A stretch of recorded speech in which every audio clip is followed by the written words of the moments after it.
तर रुग्णांनी आणि तसंच हॉस्पिटलमध्ये तसंच सर्वसामान्यांनी कोणते मास्क वापरावे याचीही माहिती आरोग्य मंत्र्यांनी दिली आहे। N95 मास्कच नाही तर साधे मास्क जरी वापरले तरी सुद्धा चालेल असं राजेश टोपे म्हणाले।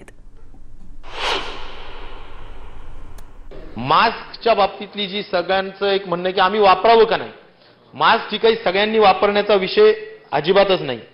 मास्क हा प्रामुख्याने ज्यांना बाधा झाली असेल किंवा जे खऱ्या अर्थाने जे पॉझिटिव्ह असतील यांनीच वापरावं किंवा जे त्या ज्यांना जे बाधित असतील त्यांच्या संपर्कातले लोक आहेत त्यांनी खऱ्या अर्थाने मास्क वापरावं। इतर सगळ्यांना माझा सल्ला आणि सूचना एवढीच आहे, मला जी काही मिळालेल्या माहितीच्या अनुषंगाने की आपला स्वच्छ रुमाल ठेवून जे काही मास्कच्या ऐवजी तो रोज धुवावा आणि तो वापरून शिंकण्याची क्रिया आणि खोकण्याची क्रिया करण्याचं काम करावं असं मला या निमित्ताने सांगायचं। मास्क वापरू नयेत आणि N95 मास्क आपल्या अजिबात विषयाचा नाहीये, ते हॉस्पिटलच्या संदर्भात जे काम करणारे स्टाफ आहेत त्यांनीच वापरण्याचा विषय। ट्रिपल लेअर मास्क हा सुद्धा जे बाधित झालेले लोक आहेत रुग्ण आहेत त्यांनाच वापरण्याचा विषय किंवा त्यांच्याशी संपर्कात असणारे लोक। त्यामुळे साधे मास्क जरी वापरले कुठे ज्यांना वापरायचे असेल सिंपल मास्क तर ते वापरण्यासाठी, पण त्यापेक्षाही अधिक महत्त्वाचा विषय म्हणजे आपण खऱ्या अर्थाने आपला रुमाल वापरून स्वच्छपणे रोज तो धुण्याचा विषय करावा। तर खासदार नवनीत राणा मात्र आज संसदेत मास्क घालून गेल्या होत्या। दिल्लीतल्या महत्त्वाच्या ठिकाणांवर प्रत्येकाची तपासणी होणं गरजेचं आहे असं नवनीत राणा म्हणाले। मुझे लगता है कि जिस तरीके से आज दिल्ली में 6 लोग डिटेक्ट हुए हैं, 6 से 12, 12 से 24, 24 से 36, 36 से 36,000 बनने में टाइम नहीं लगेगा। और लोकसभा के ही गेट पर हर दिल्ली के मेट्रो पे, स्टेशनों पर, एयरपोर्ट पे, मेडिकल स्पेशली मेडिकल हॉस्पिटल्स जो हैं वहाँ के गेट पर इसकी जांच होनी बहुत जरूरी है, नहीं तो हम सिक्योर नहीं रह पाएंगे।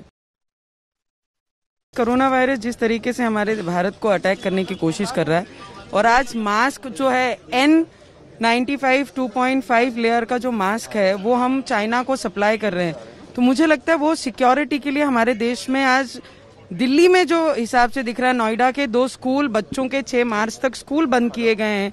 एक 5 स्टार होटल को डिटेक्ट किया है, इटली के कई टूरिस्ट लोग वहां पर आए थे तो उन्हें सिक्योर करने के लिए वो होटल को भी वार्न किया गया।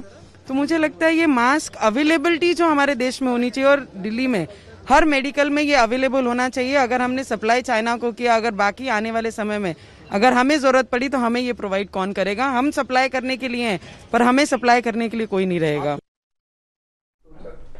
तर कोरोना व्हायरसच्या दहशतीमुळे पुण्यातली NIV अर्थात राष्ट्रीय विषाणू प्रयोगशाळा पुन्हा एकदा चर्चेत आली आहे, कारण देशभरातल्या विषाणू प्रयोगशाळा याच NIVच्या अधिपत्याखाली चालतात आणि याच NIV लॅब समोरून सविस्तर आढावा घेतलाय आमचे प्रतिनिधी चंद्रकांत फुंदे यांनी।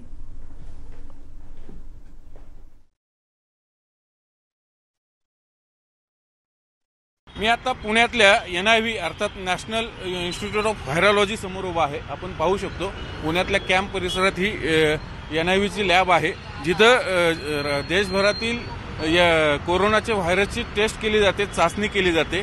आतापर्यंत साधारण कालपर्यंत इथे टोटल एकूण महाराष्ट्रातले 170 NIVच्या टेस्ट चेक केल्या गेल्या आणि सुदैवाने या सगळ्या निगेटिव्ह आल्यात। या सगळ्या टेस्ट जे आहेत महाराष्ट्रातील संशयित रुग्णांच्या होत्या। या व्यतिरिक्त महाराष्ट्रातच आणखीन 2 अशा लॅब आहेत, एक मुंबईत आणि एक नागपूरला, आणि देशभरात असे एकूण 15 लॅब आहेत NIVच्या। ह्या सगळ्या NIVच्या देशभरातील लॅब ज्या आहेत ह्याच पुण्याच्या नॅशनल इन्स्टिट्यूट ऑफ व्हायरॉलॉजीच्या अंडर वर्क करतात, कामं करतात। आणि तिथं जर काही शंका असेल तिथल्या लॅबमध्ये एखाद्या टेस्ट संदर्भात तर ते टेस्ट फायनल करण्यासाठी या लॅबमध्ये आणली जाते। आणि सुदैवाने अजून महाराष्ट्रातला एकही रुग्ण कोरोना व्हायरसचा पॉझिटिव्ह आलेला नाही, पण देशभरात मात्र आत्ताच आरोग्यमंत्र्यांनी सांगितलं की एकूण 28 रुग्ण पॉझिटिव्ह आलेले आहेत। मोस्टली हे इटलीतनं जो पर्यटकांचा ग्रुप होता त्यातले आहेत, काही केरळमधले आहेत, काही दिल्लीतले आहेत, एक मराठी ड्रायव्हर, एक महाराष्ट्रातला ड्रायव्हर असल्याचं सांगितलं जातं। या सगळ्यांचे टेस्ट मात्र ह्या महाराष्ट्राबाहेर झालेले आहेत, त्यामुळं यांचं नेमकं पुढं काय होईल हे NIVच्या लॅबमध्ये आल्यानंतर स्पष्ट होईल, पण त्यांच्यावर त्या ठिकाणी उपचार सुरू आहेत। पण एकूणच महाराष्ट्राचा जर विचार केला गेला तर सुदैवाने महाराष्ट्रात अजून एकही कोरोना व्हायरसची टेस्ट ही पॉझिटिव्ह आलेली नाही, हीच आपल्यासाठी सुदैवानी बाब आहे। पण इथून पुढे काळजी ही घ्यावीच लागणार आहे, कारण कोरोना आपल्या दारावर येऊन ठेपलेला आहे। व्हिडिओ जर्नलिस्ट सचिन हंचाटेसह चंद्रकांत फुंदे, न्यूज 18 लोकमत, पुणे।